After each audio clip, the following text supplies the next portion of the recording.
Gálatas 6, a partir do versículo 11 até o final do capítulo, que diz assim: Vede, com que letras grandes vos escrevi de meu próprio punho. Todos os que querem ostentar-se na carne, esses vos constrangem a vos circuncidardes, somente para não serem perseguidos por causa da cruz de Cristo. Pois nem mesmo aqueles que se deixam circuncidar guardam a lei. Antes, querem que vos circuncideis para se gloriarem na vossa carne. Mas longe esteja de mim gloriar-me, senão na cruz de nosso Senhor Jesus Cristo, pela qual o mundo está crucificado para mim e eu para o mundo. Pois nem a circuncisão é coisa alguma, nem a incircuncisão, mas o ser nova criatura. E a todos quantos andarem de conformidade com esta regra, paz e misericórdia sejam sobre eles e sobre o Israel de Deus. Quanto ao mais, ninguém me moleste, porque eu trago no corpo as marcas de Jesus. A graça de nosso Senhor Jesus Cristo seja, irmãos, com o vosso espírito. Amém. Até aí a leitura da palavra de Deus. Feche seus olhos. Nós vamos rogar agora a ajuda dele para ouvirmos com atenção, para que a palavra dele seja aplicada em nossas vidas, em nossos corações. Senhor, nós reconhecemos que o Senhor é grande e poderoso e que é um grande privilégio ouvir a Tua palavra. Nós pedimos agora, ajude-nos, ó Pai querido, ajude-nos a não nos distrair e ajude-nos a ouvir com atenção. Dê-nos, Pai querido, ouvidos para ouvir, olhos para ver a Tua glória, a Tua palavra. Aplique a Tua verdade em nossas vidas e nos transforme, segundo o Teu santo e poderoso querer. É o que nós pedimos no nome de Jesus. Amém. Amém. Queridos, toda mãe tem uma forma específica de chamar a atenção de seu filho. E aquela fórmula, aquela maneira de falar que o filho, quando ouve aquela introdução, ele imediatamente pensa: agora é sério, agora eu preciso ouvir. O que vai vir a seguir realmente é importante. Agora, se eu não ouvi nada do que ela estava falando até aqui, agora eu preciso dar atenção. Para alguns, a mãe normalmente usa um apelido carinhoso: filho, bebê, querido, tesouro. Não sei qual é o apelido que sua mãe usava com você, mas na hora de falar a coisa séria, vinha o nome. Muitas vezes o nome completo. E neste instante você sabia, ficou sério. Preciso ouvir, preciso ouvir. Quem tem nome composto sofre mais ainda, porque aí não precisa nem o sobrenome todo, só usar o nome composto por completo já é sinal de seriedade. Por que eu estou falando isso? Porque Paulo escreveu a carta aos Gálatas como um pastor, mas a relação de Paulo com os crentes na região da Galácia, as igrejas na região da Galácia, com os Gálatas, não era um relacionamento de apenas pastor e ovelha, como se fosse algo que nós estamos acostumados nos dias de hoje. Não era apenas um mestre ensinando alunos. Paulo via suas ovelhas como filhos. Ele que tinha pregado o evangelho, ele que tinha plantado aquelas igrejas, ele que tinha sido instrumento usado por Deus para que o evangelho desse frutos naquela região. E Paulo, então, nesta carta, ele escreve, em todas as cartas realmente vemos o amor de Paulo pelas suas ovelhas, isso é fato, não estamos negando isso, mas nesta carta percebemos muitas vezes que Paulo deixa que a emoção passe pelas palavras em que ele está escrevendo. Ele começa a carta de uma maneira bem escandalosa, não no sentido que nós estamos acostumados, mas no sentido de que realmente chama a atenção e percebe-se a emoção dele para escrever aos Gálatas. Ele diz: olha, tolos Gálatas, quem foi que vos enfeitiçou? É isso que Paulo pergunta para os Gálatas, nós percebemos realmente a intensidade, a emoção de Paulo ao escrever toda a carta. E na parte final, na conclusão, é como se Paulo estivesse pegando o povo da região da Galácia, as igrejas, e falando pelo nome completo. Ei, vocês, pessoas da região da Galácia, crentes de Gálatas, vocês para quem eu estou escrevendo, meus filhos na fé, prestem atenção, isso aqui é importante. Porque ele diz, olha, vede com que letras grandes vos escrevi. Paulo talvez agora escreveu em letras maiores do que todo o restante da carta. Paulo, se estivesse em tempos modernos, iria sublinhar, passar um marca-texto de uma cor bem chamativa, talvez colocar adesivos ao redor dizendo atenção, importante, preste atenção, veja, olhe. Paulo destacou a parte final da carta. Vede com que letras grandes vos escrevi. E veja só, de meu próprio punho.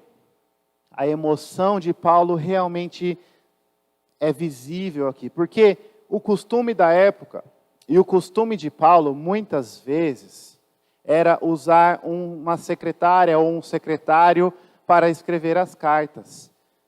Muitos afirmam, e realmente é plausível essa hipótese, que Paulo tinha uma dificuldade na visão, uma dificuldade em sua visão, não enxergava tão bem. Daí o costume de usar alguém para escrever as cartas. Não quer dizer que não foi Paulo que escreveu, mas Paulo falou, ditou, e o secretário ou a secretária, não sabemos, escrevia as palavras que Paulo falava. Mas aqui nessa parte é como se Paulo tivesse tomado a pena da secretária ou do secretário, da pessoa responsável em redigir o que ele falava e começou a escrever ele mesmo. O que isso significa, irmãos? Significa que toda a carta é importante, mas aqui nós temos as instruções finais, aquele momento em que a mãe olha para o filho e fala o nome completo do filho e diz, olha, escute, preste atenção. Tudo que eu falei até agora, realmente você deveria ter escutado, é importante. Volte, leia novamente, aprenda. Mas isso aqui é essencial. Tem uma importância ainda maior. Por isso que eu estou escrevendo com letras grandes do meu próprio pulso. Preste atenção, escute. E o que Paulo está querendo falar para nós nesta noite é que nós precisamos entender a diferença entre o verdadeiro evangelho e as falsas religiões. Por isso ele escreve com letras garrafais do próprio punho essa conclusão. Eu e você, nesta noite, nós precisamos entender. Toda a carta aos Gálatas fala disso, fala do Evangelho, o Evangelho da liberdade. Paulo defende o verdadeiro Evangelho da salvação pela graça em Jesus Cristo, contra várias perversões do Evangelho que atacavam os Gálatas. Paulo derruba qualquer tipo de religião legalista, qualquer tipo de ensino de que as obras da lei são necessárias. Paulo destrói qualquer pensamento de libertinagem, achando que você pode viver da forma que quiser e está tudo bem. Paulo define, defende e explica o verdadeiro evangelho. E na parte final da sua carta, na conclusão, ele escreve com letras garrafais, mostrando um resumo, ou talvez uma síntese de tudo que ele falou até aqui. Olha, entenda. Aprenda. Você precisa, é essencial, é fundamental que você entenda a diferença. Só há um evangelho. O evangelho de Jesus Cristo crucificado. Todas as outras corrupções, perversões, que podem até ser chamadas evangelho, não são. São falsas religiões.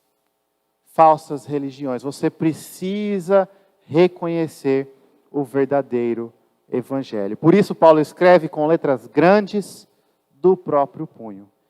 A pergunta então que nós fazemos é como vamos reconhecer? Qual é então o resumo? Quais são as marcas? Como vamos identificar? Como vamos poder diferenciar o verdadeiro evangelho das falsas religiões? Bom, Paulo poderia dizer, agora leia de novo a carta que eu escrevi. porque Gálatas nos ensina isso. Você deve recordar, pelo menos algumas mensagens, Paulo fala do verdadeiro evangelho, mas Paulo não faz isso. Paulo vai e com letras garrafais do próprio punho dá um resumo de tudo isso. E qual é este resumo? As falsas religiões, Paulo resume de maneira brilhante com duas características. Elas são covardes e carnais. E aqui Paulo fala a respeito dos líderes também dessas falsas religiões, covardes e carnais. Nós vamos ver do versículo 12 e o versículo 13, essas duas características. Então, se você se esqueceu, se você não se lembra ainda de tudo que Paulo falou, é importante que você nessa noite entenda. As falsas religiões são covardes e carnais. Por que usamos palavras tão fortes assim?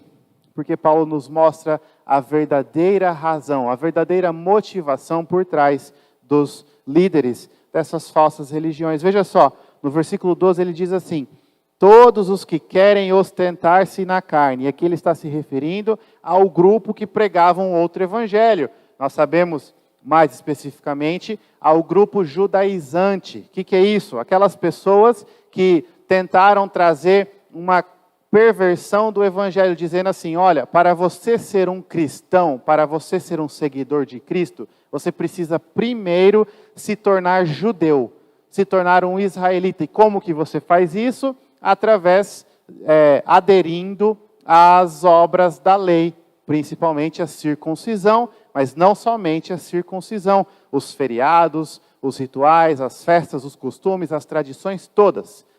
Adote toda a externalidade judaica, torne-se um judeu através da circuncisão, e aí sim você será um cristão. Em outras palavras, a salvação é pelo cumprimento das obras da lei. Se você não cumprir as obras da lei judaica, os costumes e tradições, você não é salvo.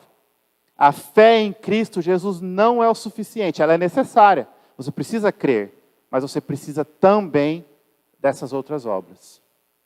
Este grupo, então, que Paulo descreve como querendo ostentar-se na carne. Esses que vos constrangem a se circuncidar. Era isso que eles faziam. Eles chegaram nas igrejas de Gálatas e falavam: vocês conhecem a Cristo, vocês ouviram a palavra pregada, mas ainda falta um pedacinho. Falta ainda a circuncisão, falta ainda adotar as obras da lei. Então eles constrangiam, influenciavam, forçavam os crentes de Gálatas a serem circuncidados. E Paulo diz: eles que querem se ostentar na carne e constrangem vocês a serem circuncidados, eles fazem isso por quê? Para não serem perseguidos por causa da cruz de Cristo. Paulo aqui desmascara a intenção real das falsas religiões. Eles têm medo.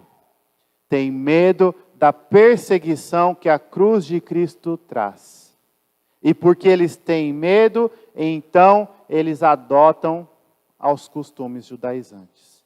Talvez você esteja um pouco confuso, mas como assim? Como que adotar algumas práticas judaicas vai eliminar a perseguição?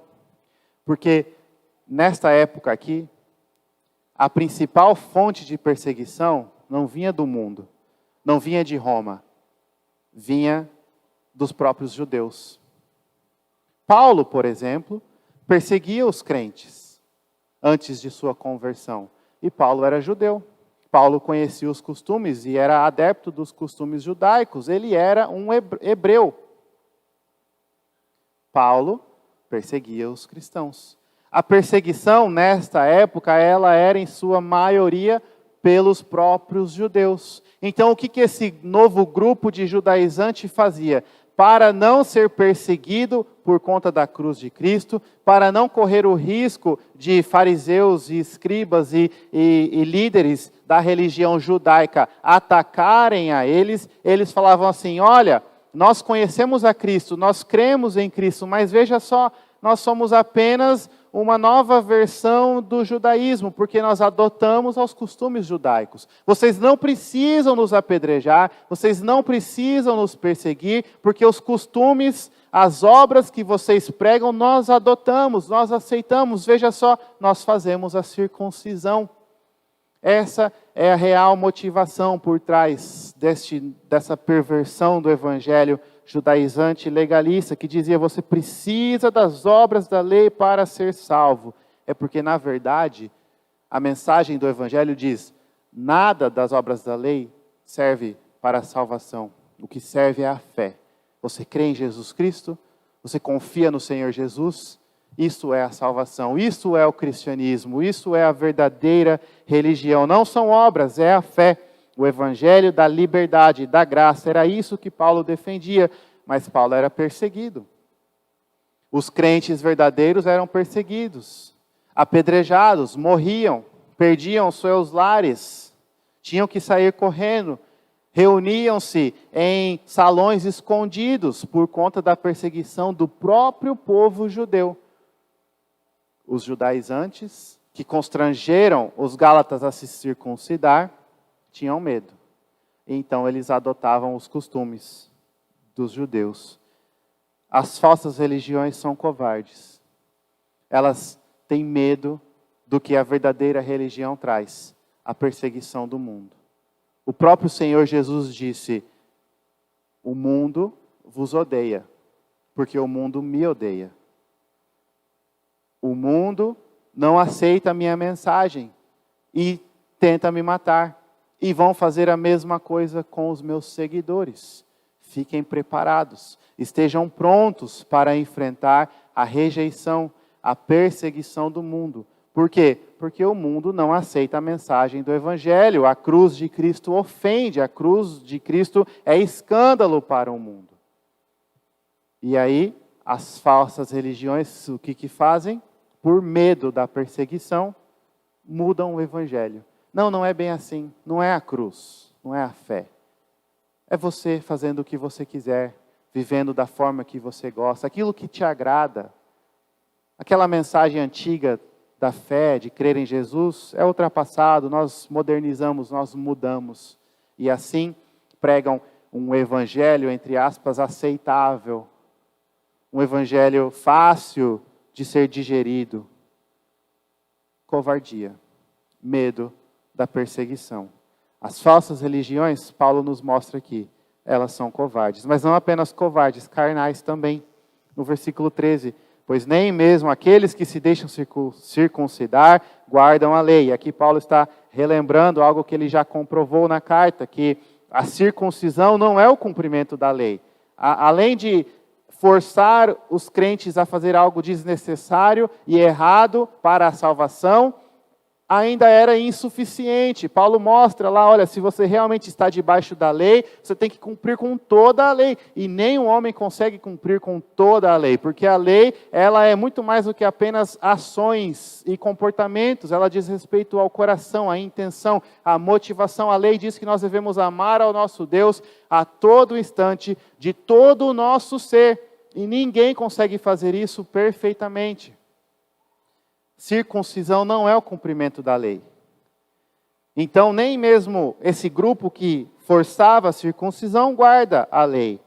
Mas eles fazem isso e eles querem que vocês também sejam circuncisos para evitar a perseguição da cruz de Cristo e também para se gloriarem na vossa carne.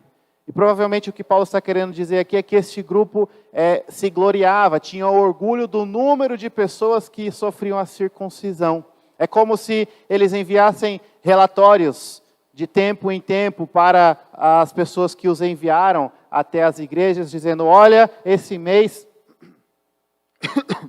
essa semana, esse bimestre, 300 pessoas aceitaram a circuncisão.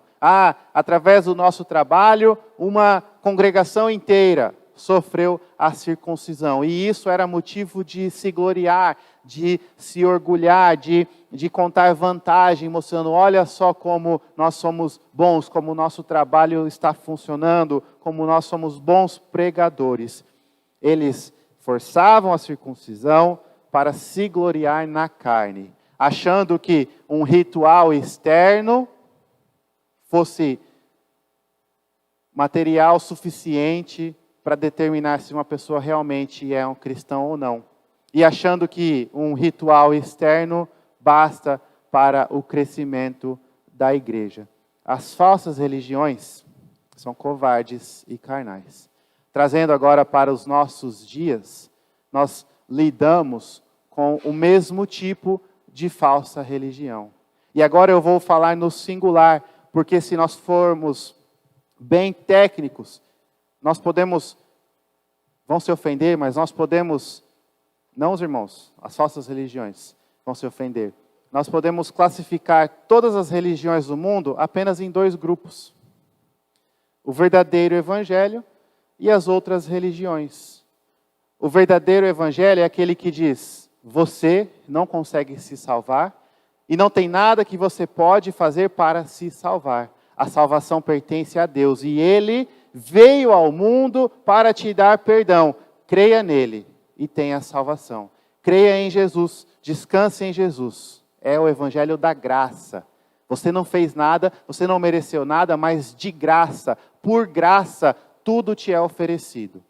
É o evangelho que resume o convite lá de Isaías 55. Vinde todos os que têm sede, vinde e bebei, vinde e comprai leite e vinho, sem dinheiro e sem preço. O evangelho da graça, de graça. A graça de Cristo Jesus. Essa é a verdadeira religião. Este é o verdadeiro evangelho.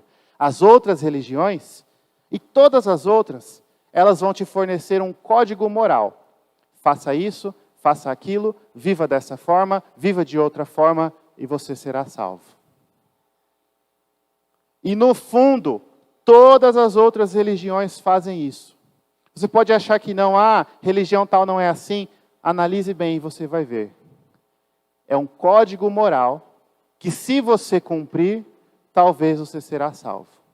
Alguns garantem, cumpra e seja salvo. Outros dão a possibilidade. Olha, viva dessa forma e talvez vocês vão conquistar a salvação. Apenas o Evangelho de Cristo diz, você nunca vai conquistar a sua salvação. Você não consegue, você não pode.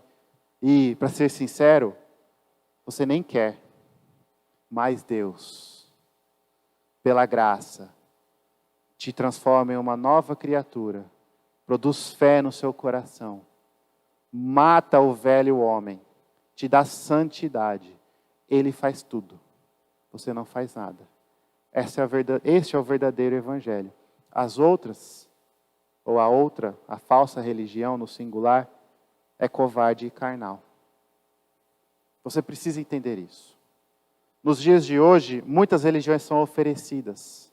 É muito fácil informação. Qualquer um se torna um pregador. E qualquer um se torna um pregador com multidões seguindo e ouvindo a mensagem. Você não precisa comprovar estudo, formação nenhuma para sair disseminando informação nos dias de hoje. E a religião é assim. Se você gosta de usar sempre o mesmo caminho, provavelmente você já teve a experiência de passar pelo mesmo caminho e ali era um restaurante, depois vira uma igreja, depois vira um hotel, depois vira um pet shop e assim continua. E na outra rua, outra igreja abre, outra igreja fecha, e outra igreja abre, outra igreja fecha, e as religiões vão se multiplicando, e as ofertas vão se multiplicando, e no final, tudo que é oferecido é um código moral. Tente se salvar fazendo isso aqui. Deixe de fazer aquilo, faça aquilo outro, ajude 5 pessoas, não corte o cabelo, não pinte as unhas, não coma aquilo, não beba aquilo. E você vai ser salvo. Somente a Bíblia, somente o Evangelho de Cristo vai dizer para você, creia em Jesus Cristo e seja salvo. Este é o verdadeiro Evangelho. E mais uma vez, as falsas religiões são covardes e carnais. Qual é a igreja que enche rapidamente? É aquela que diz, olha, você não é tão ruim assim, só mude um pouquinho sua rotina e você estará bem. Ficará tudo bem, você será salvo. Não precisa crucificar a carne. Não precisa abandonar o velho homem. Não precisa uma vida entregue nas mãos de Jesus Cristo. Não precisa nem fé. Faça isso e seja salvo. E essas igrejas enchem. Por quê? Porque não ofendem ninguém e não recebem perseguição. Saia por aí pregando, você não consegue se salvar. Você é um pecador. Você merece a condenação. Não tem esperança para você, a não ser Jesus Cristo. Mas não depende de você.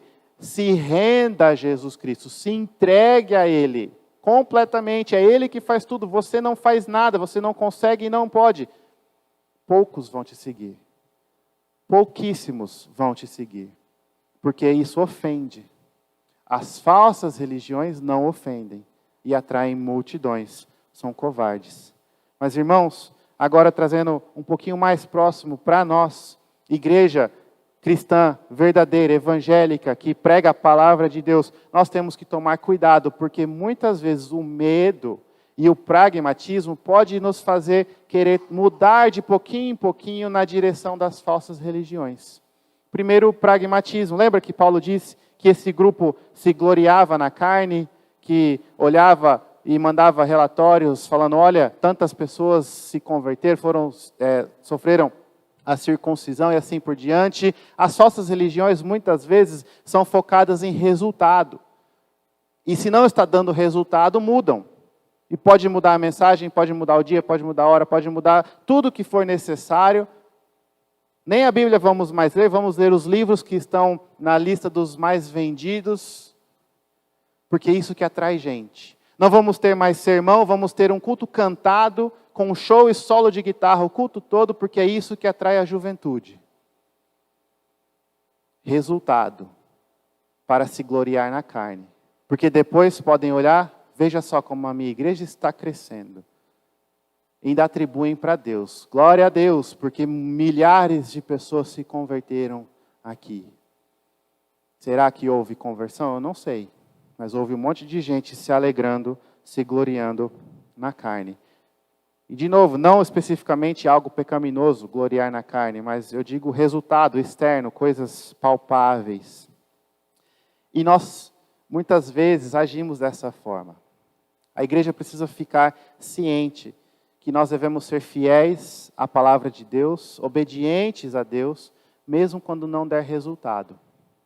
E aqui não é uma desculpa para pastor ruim, mensagem pregada de maneira desleixada, e aí a igreja não cresce e está tudo bem porque não foi da vontade de Deus. Não, nós devemos nos esforçar, fazer o melhor, ir alcançar as pessoas com o nosso esforço na medida do possível, mas não mudar a mensagem.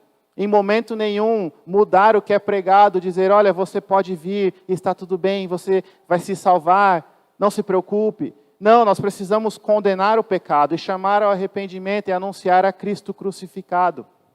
Porém, se não der resultado, nós devemos fazer nossa parte. É Deus quem converte, é Deus quem aplica a palavra, é Deus quem faz tudo.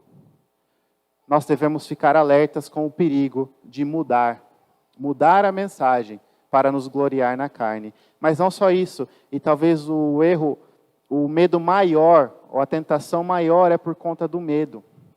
Mudar a mensagem para evitar a perseguição. Por medo da reação da sociedade, nós não pregamos. Ou nós pregamos uma mensagem um pouco mais doce. Cristo disse que a mensagem da cruz vai ofender as pessoas. E nós devemos, de certo modo, ofender as pessoas com a mensagem da cruz. Não com a nossa personalidade, com as nossas atitudes. Não, nada disso. Aqui não é uma desculpa para crente sair por aí sendo chato e irritante. De modo nenhum. Seja amigável. Seja uma pessoa bondosa. Uma pessoa que se relaciona bem. Uma pessoa paciente. Mostre o amor de Cristo às outras pessoas. Mas não mude a mensagem por medo da perseguição. É aquela palavra mais difícil que você tem que falar com o seu sobrinho, com o seu parente, e você tem medo da forma que ele vai reagir, então você não fala, ou então você fala, não, está tudo bem, não tem problema, continue sua vida desta forma. É aquela situação de confronto com o patrão que está fazendo algo ruim e você está se tornando parte ali, você diz, olha, eu não vou mais fazer isso. Uma secretária que as pessoas ligam e o patrão diz, olha, fala que eu não estou aqui, e você tem medo de confrontar, porque não sabe se vai perder o emprego ou não, como que o patrão vai reagir, então você continua mentindo e mentindo todos os dias por medo da perseguição. Mantenha-se fiel ao Senhor Jesus Cristo. Não haja por medo ou por pragmatismo. Essas são as marcas das falsas religiões. Qual é a marca do verdadeiro evangelho? Rapidamente, é Jesus Cristo. O verdadeiro evangelho é cristocêntrico, centrado no Senhor Jesus. E é isso que Paulo mostra no restante. Porque olha só, depois de falar dos falsos mestres, no versículo 14 ele diz assim, longe esteja de mim gloriar-me, senão na cruz de nosso Senhor Jesus Cristo. Ele não se gloria em resultados, em conquistas, em dons, em suas habilidades, apenas na cruz. E aí ele continua no versículo 15. Pois nem a circuncisão é coisa alguma, nem a incircuncisão, mas o ser nova criatura. No final de tudo, não importa se você foi circunciso ou não. O que importa é se você crê no Senhor Jesus Cristo. Ser nova criatura, aqui é a forma que Paulo fala da regeneração, do nascer de novo pelo Espírito Santo. E quem que faz isso? O Espírito do Senhor Jesus. O Evangelho de Cristo é pregado, o Espírito aplica a mensagem no coração da pessoa, recriando a pessoa. O velho homem agora morreu, essa é uma nova criatura, é isso que importa. Não importa as suas práticas, seus costumes, as tradições religiosas da sua família, o que importa é, você é uma nova criatura, você já se converteu ao Senhor Jesus, você conhece a Jesus como o Senhor da sua vida, isso é o que importa. O verdadeiro evangelho ele é cristocêntrico. O único motivo de se gloriar é a cruz de Cristo. A única coisa que importa é se nós fomos recriados pelo Espírito de Cristo. Paulo continua, e a todos quantos andarem de conformidade com essa regra, paz e misericórdia sejam sobre eles e sobre o Israel de Deus. Aqui Paulo fala da igreja, o Israel de Deus é a igreja espalhada no mundo todo. E ele diz, olha, se você se gloria apenas na cruz, regenerado, uma nova criatura pelo Espírito de Cristo, você vive em paz e na misericórdia de Cristo, no meio do povo de Cristo, da igreja, o corpo de Cristo. E aí Paulo continua, quanto ao mais, ninguém me moleste, porque eu trago no corpo as marcas de Jesus. E ele está falando assim, olha, eu não quero mais que me incomodem com acusações, falando que eu sou um apóstolo menor, menos importante, que minha mensagem está errada. Não, não faça isso, porque veja só, eu carrego as marcas de Cristo. Veja como o verdadeiro evangélico é cristocêntrico, é a cruz de Cristo, o Espírito de Cristo que regenera, o povo de Cristo que habita na paz e misericórdia de Cristo, e o povo de Cristo que carrega as marcas de Cristo. É cristocêntrico. Talvez você se pergunte o que são as marcas de Cristo. A maioria dos estudiosos concordam, são as cicatrizes que Paulo tinha em seu corpo, não iguais às de Cristo na cruz, mas cicatrizes por ser chicoteado, apedrejado, ter apanhado, ter sofrido náufragos, ter tido que fugir de ataques e de perseguições pelo próprio povo judeu. Paulo carregava as marcas do sofrimento, as marcas da perseguição no seu próprio corpo. O que ele está dizendo é o seguinte, olha, as falsas religiões, os falsos mestres não podem, eu não aceito mais que venham me incomodar, diminuindo o evangelho verdadeiro, porque é algo tão verdadeiro, tão importante, que eu estou disposto a sofrer fisicamente no meu próprio corpo, carregando as marcas de Cristo. É tão verdadeiro que eu morreria para defender essa verdade. É algo digno de ser marcado. As marcas de Cristo. Este é o verdadeiro evangelho. É cristocêntrico. É a cruz de Cristo. É o Espírito de Cristo. É a igreja de Cristo carregando as marcas de Cristo.